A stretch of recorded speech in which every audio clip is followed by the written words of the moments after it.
Residents of Highland Falls still recall the smell of roses drifting from Cragston's fields in May and the tones of church bells financed by Fanny Morgan. Visitors to Lenox find the public library endowed by Sarah Morgan and the hospital she once funded. On Long Island, locals still tell tales of Soviet diplomats picnicking on what was once a banker's lawn and children learning to swim in a pond carved for a financier's pleasure. In this sense, the Morgan estates continue to shape the landscape, not as cold monuments to wealth, but as seeds of memory and community whose influence endures long after the bankers and their fortunes have vanished.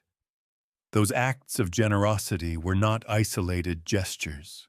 At Cragston, Fanny Morgan opened the estate's gardens and greenhouses to local school children and funded a vocational program that taught cobbling, carpentry, and sewing to impoverished boys and girls. She endowed the Highland Falls Library and paid for a Methodist church, while Pierpont sponsored a trade school so that farmers' sons could become mechanics and craftsmen. Sarah Morgan's philanthropy in Lenox included contributions to the town library, scholarships for young women, and anonymous payments of doctor bills for neighbors too proud to ask for help. Junius Spencer Morgan III used Salutation's lawns for charity fetes that raised funds for the Glen Cove Hospital, and insisted that part of the estate's shoreline remain undeveloped to protect bird habitat. When Jack Morgan transformed his father's library into a public institution, he did so in the belief that knowledge belongs to everyone, not just financiers. These initiatives did not silence critics of the family's business practices, but they reveal that the Morgans saw their estates as resources for education, health, and conservation, as well as private pleasure. Over the ensuing decades, many of the properties took on new lives that Pierpont and Fanny could never have imagined. During World War I, the London house at Prince's Gate served as a maternity hospital where hundreds of babies were delivered while German Zeppelins droned overhead. In World War II, the Morgan Library stored government documents and operated as a makeshift bunker with blackout curtains drawn across its stained glass windows. After the assassination attempt, Matinaycock was leased to the Soviet delegation to the United Nations, who strung antennas across the formal gardens and planted vegetables where topiaries had stood. Later, the convent of the Congregation of the Infant. Jesus transformed the same mansion into a retreat house. Ventfort Hall's ballroom once held rows of bunk beds for Tanglewood students, and later echoed with the sound of point shoes from a ballet camp before being restored. Camp Uncas passed from the Morgan family to Alfred Vanderbilt's widow, and then to the Boy Scouts, whose campers slept in log cabins built for financiers. Each reuse layered new meaning atop the old. A library became a central bank, a drawing room, a film set, a conservatory, a greenhouse for peas instead of orchids.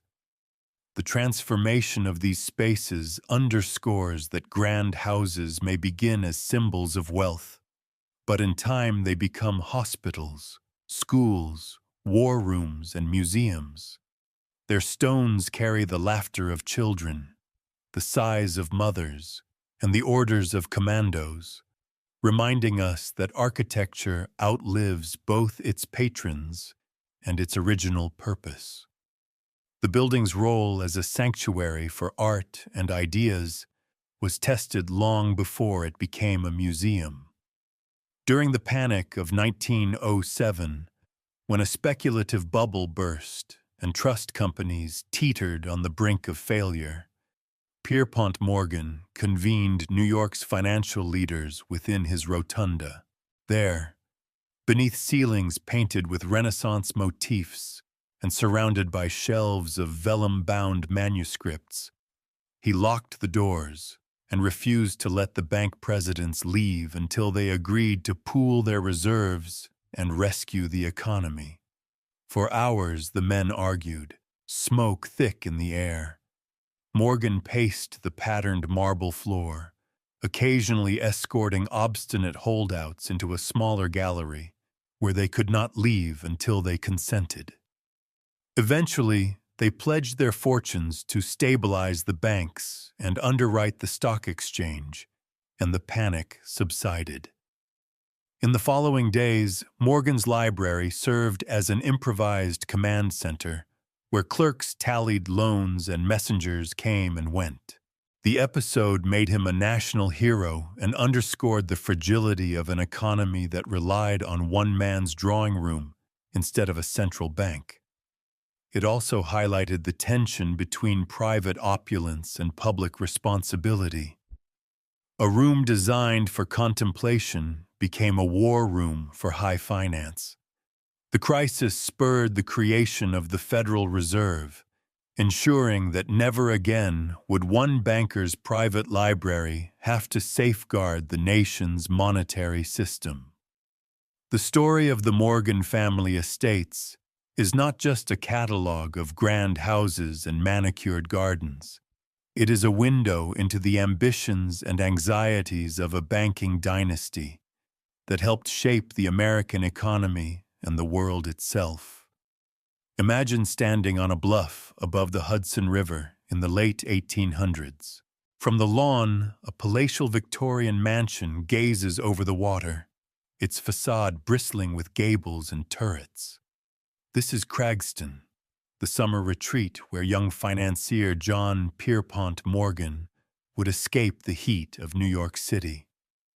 He was barely 35 when he bought the estate in 1872, but he already controlled railroads and telegraphs and had launched a new era of corporate finance.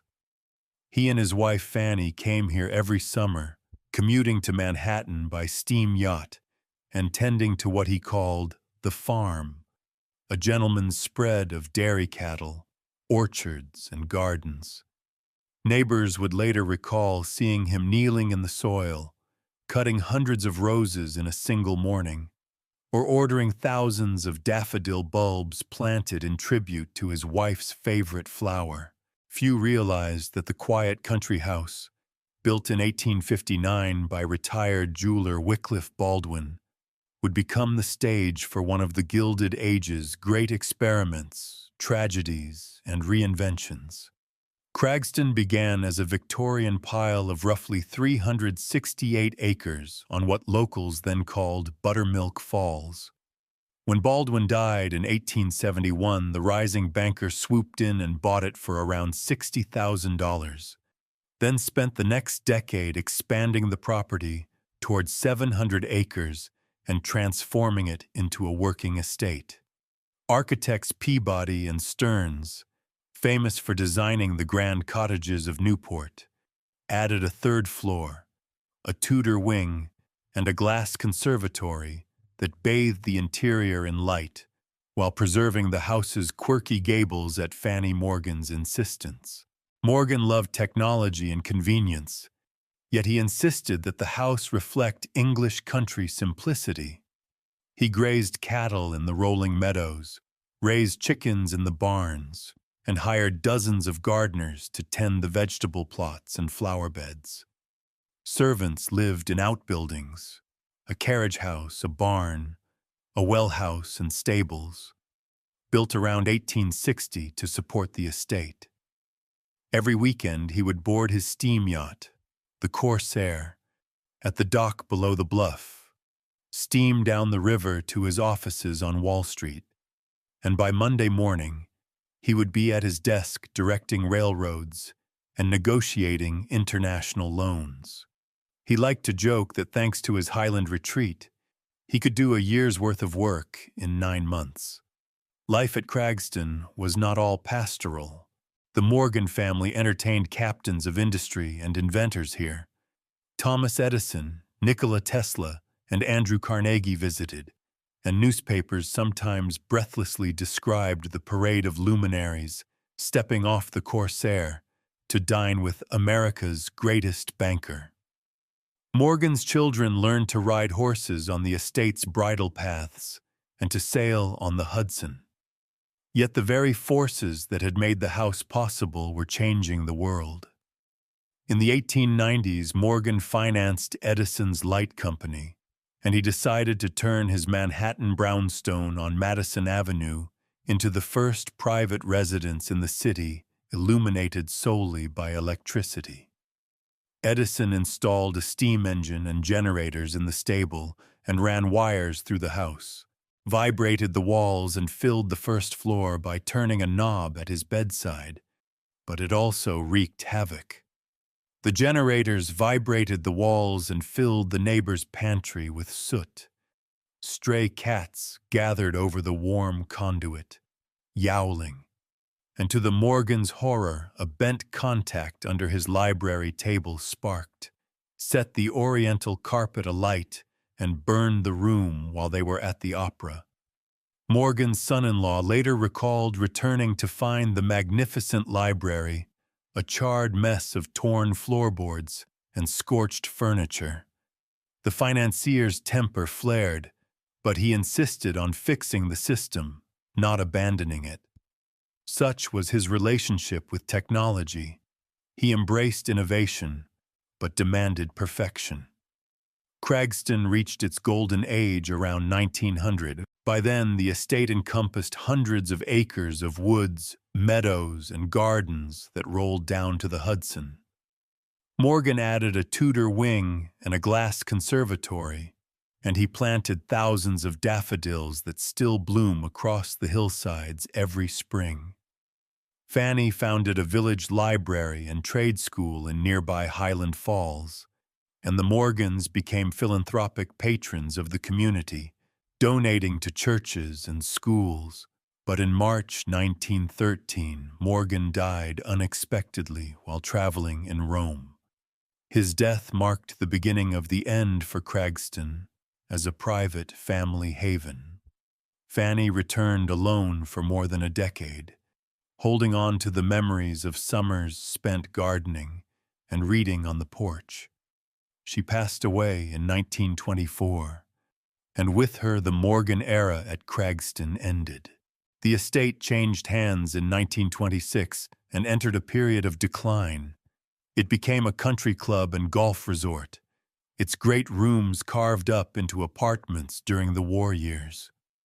By 1948, there were 19 tenants living inside the partitioned mansion. In October of that year, exactly 90 years after the house was built, a devastating fire ripped through the wooden structure. Flames devoured the carved staircases and paneling. Residents escaped with their lives, but the once proud mansion was reduced to smoking rubble. Only the stone foundation, a fireplace, and the chimneys survived. With the house gone, the property sat vacant until the 1950s, when the local mayor built a new home on Morgan's foundation, incorporating the original fireplace and chimney. In the 1970s, a young musician named Billy Joel rented the house, drawn by its seclusion and view of the Hudson. He wrote songs here that captured the yearning of New York's working class. Today, the property operates as a bed and breakfast called Craigston, where guests sleep above Morgan's foundations and stroll among the descendants of his daffodils. The place whispers of vanished wealth and reminds visitors that even palaces can burn overnight. While Craigston smoldered on the Hudson, another Morgan estate rose in the Berkshires. Sarah Spencer Morgan, Pierpont Morgan's formidable younger sister, married her cousin George Hale Morgan, and in 1891 purchased an old property in Lenox, Massachusetts, called Vent Fort. The couple commissioned Boston architects Roch and Tilden to design a Jacobean revival mansion, and by 1893, Vent Fort Hall, Windy Hill in French, stood on 26 acres of landscaped gardens. The 28,000-square-foot house contained 28 rooms including 15 bedrooms and 13 bathrooms. 17 fireplaces warmed the interiors, and a soaring three-story oak staircase anchored the great hall. Modern conveniences included an elevator, burglar alarms, central heating, and a lighting system that burned both gas and electricity. There was a paneled library, an elegant salon, a billiard room, and even a bowling alley. Outbuildings, gatehouses, a carriage house, and 6 greenhouses completed the estate. Roch and Tilden had experience designing Berkshire cottages for the elite, but Ventfort Hall was among their grandest works. Ventfort was more than a showplace. It was the Morgan stage for the Gilded Age. Lenox had become a summer colony for the nation's richest families, from the Vanderbilts and Astors to industrialists whose names filled newspapers. Through the great arched door of Ventfort passed statesmen and writers, socialites and business partners. Sarah Morgan's taste for art and literature softened the mansion's austere Jacobean facade. She filled it with paintings and tapestries, hosted readings and musicales, and presided over lavish dinners. Her husband George, heir to a different branch of the Morgan clan, handled the financial side, expanding their holdings in railroads and shipping. But behind the glittering facade lurked private sorrows. Sarah suffered from ill health and died in 1896, just 3 years after the mansion was completed, leaving George to wander its halls alone. For 7 years, the widower rented the mansion to wealthy guests, including Margaret Maggie Emerson Vanderbilt, whose husband, Alfred Gwynn Vanderbilt, had perished on the Lusitania. After George's death in 1911, Ventfort Hall entered a long twilight. Railroad magnate W. Roscoe Bonsall bought the property in 1925, and his family lived there until 1945. But the huge house proved increasingly difficult to maintain. In the decades that followed, Ventfort served as a dormitory for students of the Tanglewood Music Festival, a summer hotel called Festival House, a ballet camp, and even housing for a religious commune. By the mid-1980s, a nursing home developer planned to demolish the building and replace it with new construction. Part of the roof collapsed, paneling was ripped from the walls, and vandals prowled the empty rooms. For a time, it seemed as if Ventfort Hall would vanish like so many Gilded Age palaces. Then, in 1994, local preservationists formed the Ventfort Hall Association. With private donations, loans, and sheer grit, they purchased the property in 1997 and began the arduous process of restoring it.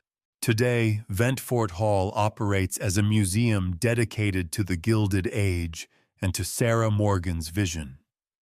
Ghost tours roam its corridors.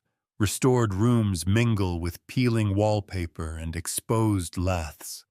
The building's survival is a testament to how easily great houses can be lost, and how the determination of a few can pull them back from the brink. While Sarah Morgan's Berkshire cottage struggled to endure, her nephew John Pierpont Morgan Jr. built an empire of his own on Long Island. After inheriting his father's financial empire in 1913, Jack Morgan decided he needed a proper country seat. In 1909, he purchased East Island, a spit of land projecting into Long Island Sound near Glen Cove, from the heirs of Leonard Jacob. He hired architect Christopher Grant Lafarge to design a neo-Georgian mansion of monumental scale. By 1913, the project known as Matinee-Cock Point was finished.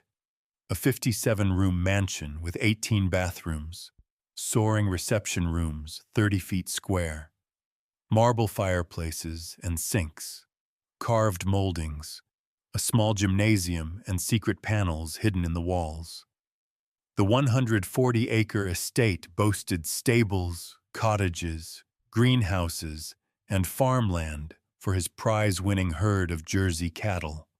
A mile-long driveway lined with daffodils led to the house. Morgan spared no expense.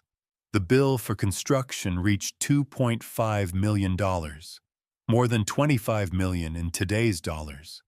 Matinacock was grand, but it was not immune to the turmoil of the time. In July 1915, as World War I raged in Europe, a deranged German-born professor named Erich Muenter, also known as Frank Holt, arrived at Glen Cove carrying 2 pistols and dynamite. He forced his way past the butler into the house, intent on taking Morgan and his family hostage to stop the war. Morgan and his guest, British Ambassador Cecil Spring Rice, wrestled with the intruder. 2 shots were fired. Morgan was hit in the hip and abdomen, but survived. Muenter claimed he wanted to compel Morgan to influence governments to end the war, but he had also planted a bomb in the U.S. Senate, which exploded without injuring anyone. The assassination attempt rattled the family and prompted them to post guards at the bridge to East Island. Some said the estate thereafter felt like a fortress. During the war, Jack Morgan's firm arranged enormous loans and munitions sales to the British and French, earning huge commissions and fueling suspicion among isolationists. The attempted murder at his front door underscored the perils of banking on war. The attack on Matinacock did not end with a gunshot and a fallen assailant. It became one of the era's most extraordinary episodes of domestic terrorism. Erich Muenter was no ordinary madman. A decade before he stepped onto the island, he had been a language instructor at Harvard and Cornell and had murdered his pregnant wife with arsenic before vanishing under an alias. In the summer of 1915, he resurfaced as Frank Holt, buying explosives and plotting to coerce financiers into stopping American support for the Allies.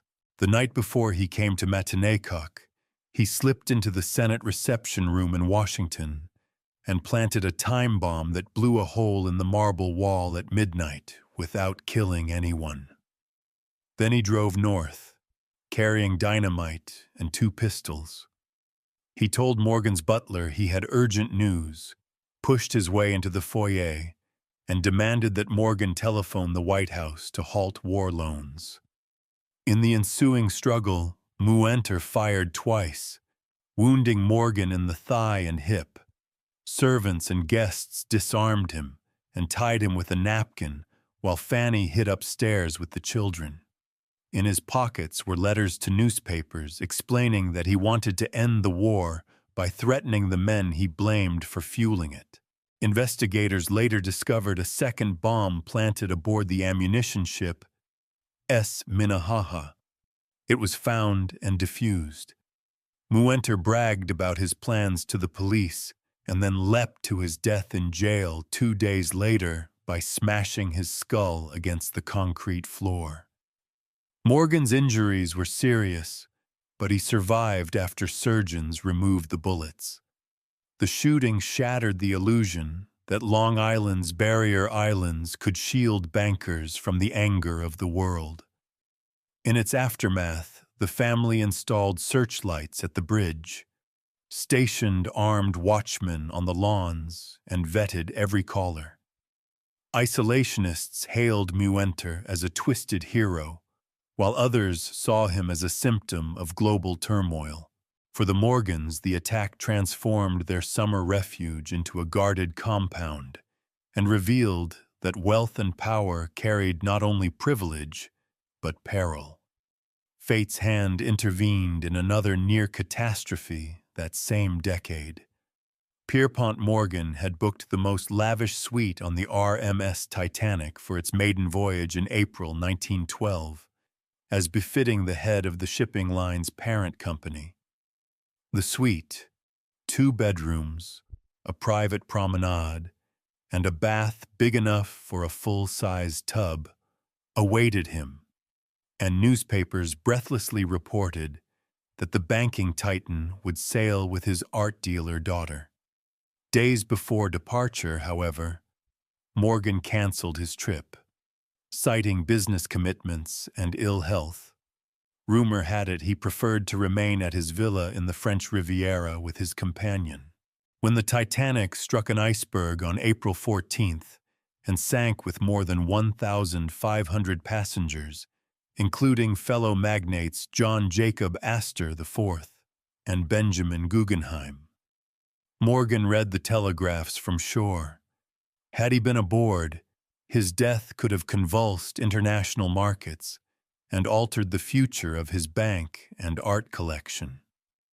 The unused suite became a ghostly symbol of how thin the line between security and disaster can be for even the most powerful.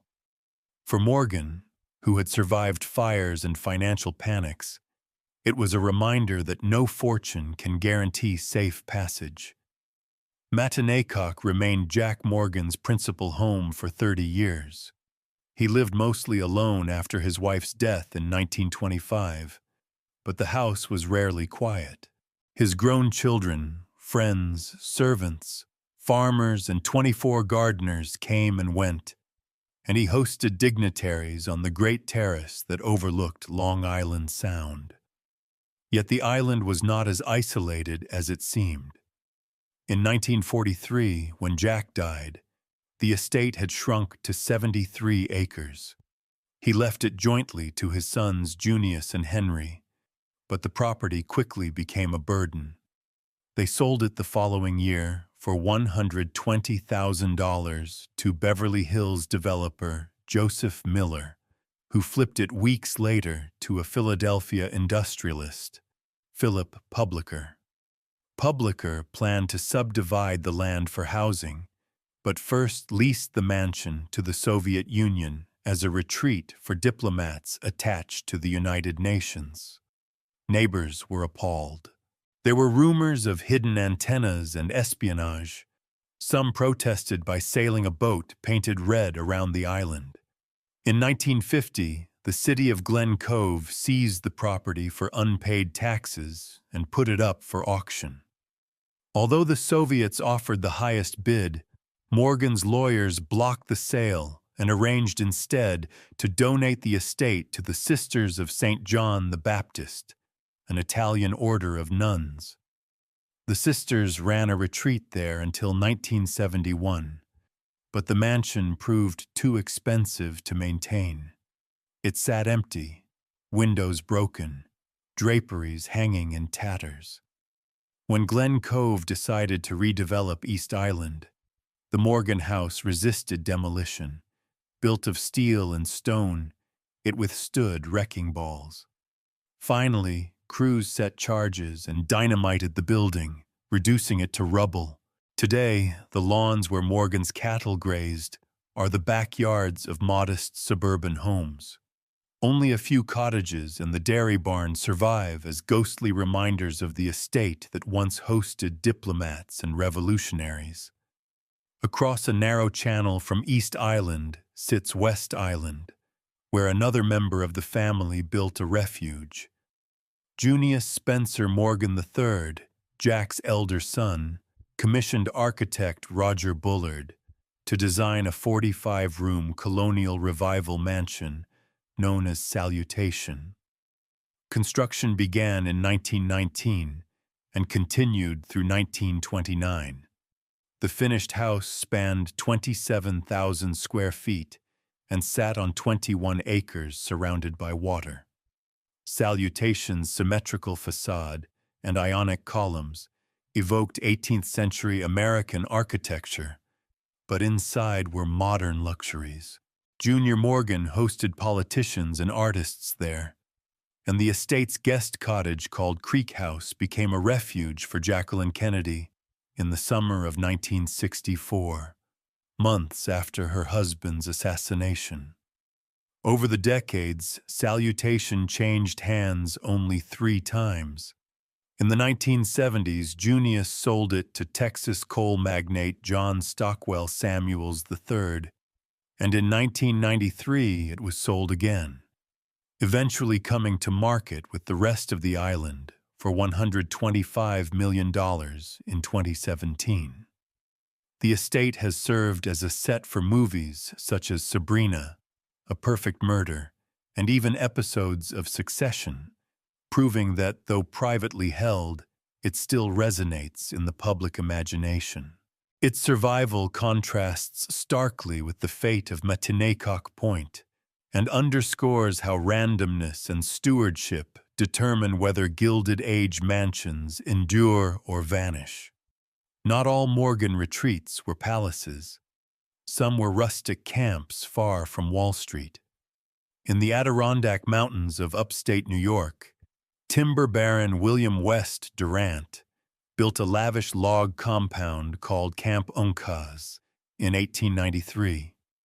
The camp, a collection of lodges and cabins built from logs felled on site and adorned with massive stone chimneys, sat on the shore of Lake Mohegan. Logs were pinned at the corners and polished until they gleamed. The dining hall alone measured 24 by 36 feet, with a cathedral ceiling 20 feet high. Durant sold Camp Uncas to J. Pierpont Morgan in 1896, along with 1,100 acres. For decades, the Morgans used the compound as a wilderness escape, where they could fish, canoe, and hike without being trailed by reporters. After Morgan's death in 1913, the camp remained in the family until 1947, when it was sold to the widow of Alfred Gwynn Vanderbilt. She hosted dignitaries there, including General and Mrs. George Marshall and Madame Chiang Kai-shek in 1949, before donating the camp to a foundation which sold it to the Boy Scouts. Camp Uncas became a summer camp for city children, then returned to private ownership.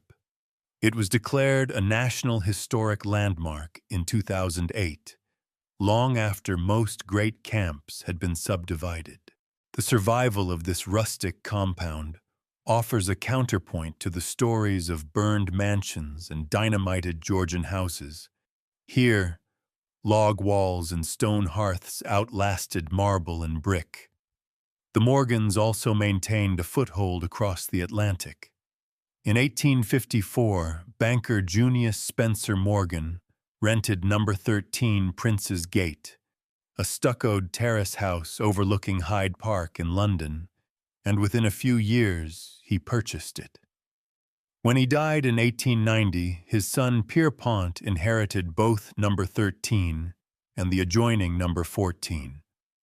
The financier, who spent up to 3 months a year in London, merged the two houses into a single residence in 1904, numbering it 14 Prince's Gate. He replaced the principal staircase with an octagonal hall and installed marble columns and a grand lobby. For 9 months of the year, the house stood under the care of a housekeeper while Morgan traveled or stayed in New York. By 1900, his art collection had outgrown the building, and he loaned works by Reynolds, Gainsborough, Van Dyck, Rembrandt, and other masters to the Victoria and Albert Museum. During World War I, his son Jack lent the house to the Council of War Relief to serve as a maternity hospital. In 1921, the Morgan family offered the property to the United States as a residence for American ambassadors, and from 1929 to 1955, 8 ambassadors lived there. Architect Thomas Hastings transformed the facade in the Beaux-Arts style, added a grand staircase, and carved Native American heads into the keystones, a reminder of the home's American owners. Later, the house served as headquarters of the Independent Television Authority and then the Royal College of General Practitioners. During the 1980 Iranian embassy siege next door, Members of Britain's Special Air Service used rooms in the Morgan House to plan their rescue mission. After being sold in 2010, the house returned to private use. Hidden within its walls are the echoes of transatlantic diplomacy, war relief, and cultural exchange, all rooted in the Morgan family's desire to anchor themselves in London society. Back in New York, the Morgan name became synonymous with art and learning. As Morgan's collections outgrew his brownstone, he commissioned architect Charles McKim to design an Italian Renaissance-style library adjacent to his house at Madison Avenue and 36th Street. Completed in 1906, the library consisted of 3 grand rooms: the East Room for manuscripts and books, the West Room for prints and drawings, and the rotunda connecting them, each richly carved and frescoed. Morgan intended the library to be more than a repository. It was to be a temple to knowledge reflecting his stature as a collector. After his death, his son Jack decided the collection was too important to remain private. In 1924, he endowed the library as a public institution, making it accessible to scholars and the general public. 4 years later, in 1928, the Morgan residence was demolished and an annex was constructed on the site, connecting to the original library. The library expanded over the decades, eventually absorbing Jack Morgan's own brownstone and uniting multiple buildings under a glass atrium. Today, the Morgan Library and Museum houses priceless manuscripts, prints, and drawings, and it stands as a cultural gift that emerged from the ashes of a private home lit by dangerous experimental electricity. The Morgan estates were not all Gilded Age showpieces. Some were built for the family's lesser-known members and have faded into obscurity. In Montreal, Henry Morgan, founder of a Canadian department store chain unrelated to the banking dynasty, built a summer house called Le Sabot on the shores of Lake of Two Mountains in Senneville. The 16,000-square-foot arts and crafts manor housed the collections of his nephew, Frederick Cleveland Morgan, who filled it with ceramics, metalwork, and glass from around the world. When the last generation of Morgans sold Le Sabot in 2017, its contents were dispersed at auction. The story illustrates how houses can become museums and then dissolve back into private hands. In New Jersey, another branch of the Morgan family owned a waterfront estate called Bayview Manor in the village that bears their name. The house served as a hospital during the Revolutionary War, later became a chicken farm, and was eventually demolished to make way for suburban development. It exists today only in photographs and local lore. The Morgan estates are thus scattered across the map, from Highland Falls on the Hudson to Lenox in the Berkshires, from East and West Islands in Long Island Sound to the Adirondack Wilderness and London's Hyde Park. Each house tells a story of ambition and eventual decline. At Cragston, we see a Victorian country house blossoming under the care of a financier who loved roses and daffodils, only to be reduced to charred stone by a fire and resurrected as a bed and breakfast. At Ventfort Hall, we watch an opulent Jacobean mansion fall from society gatherings to dormitory and then to near ruin before being rescued by volunteers. At Matinee-Cock Point, the narrative veers darker.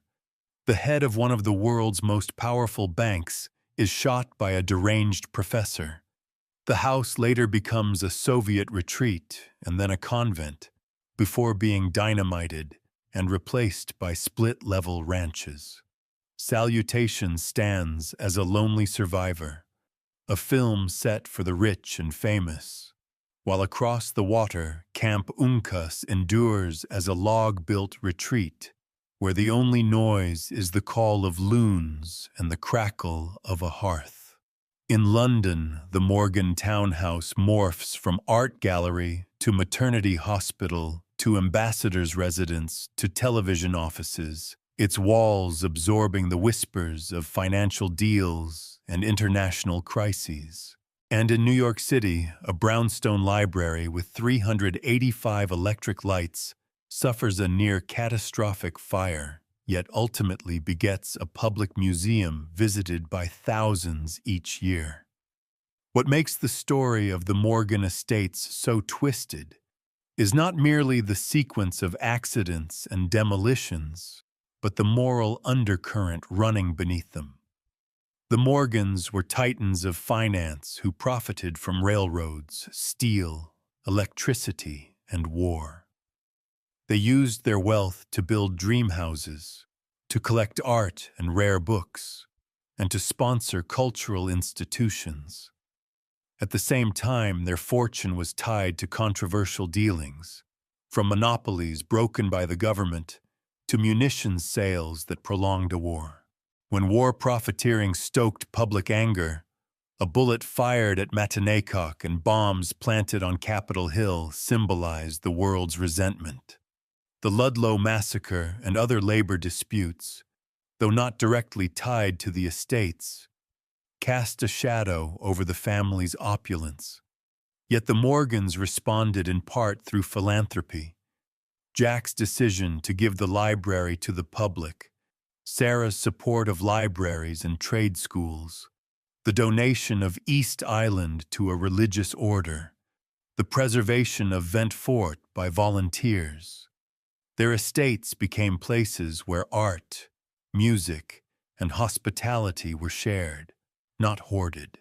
Today, if you walk through the Morgan Library and Museum, you can stand in Pierpont Morgan's study with its red silk damask walls and carved walnut bookshelves and imagine the banker smoking a cigar while reading a medieval manuscript. A trap door in the floor once concealed an electrical conduit that started a fire. Now it hides climate-control ducts. At Ventfort Hall, you can gaze up at the 3-story staircase and see where film crews for the Cider House Rules staged an orphanage scene. On East Island, you will find only lawns and cottages, but locals still tell stories of Russian diplomats strolling through the gardens and of nuns praying in rooms once used for war loans. On West Island, the great doors of salutation remain closed to outsiders, but the house appears on television screens, its long verandas and manicured grounds offering a vision of wealth that is both nostalgic and slightly ominous. At Cragston Bed and Breakfast, you may eat breakfast before a fireplace carved for Pierpont Morgan, aware that a century ago his grandchildren warmed themselves there after picking roses, and that decades later Billy Joel scribbled lyrics in the same room. And deep in the Adirondacks, if you paddle across Lake Mohegan and follow a trail through old-growth pines, you may come upon the log lodges of Camp Uncas, their peeled walls glowing in the sun, their porches quiet. The name Morgan carries little weight here. Nature has reclaimed the domain of bankers and industrialists. The forgotten empire of the Morgan family estates is thus a mosaic of building, burning, buying, selling, neglecting, and saving. It reveals how fortunes ebb and flow, how even the most imposing houses can fall victim to fire, greed, politics, or simple neglect, and how communities and heirs choose whether to preserve or erase history. It invites us to imagine the soiree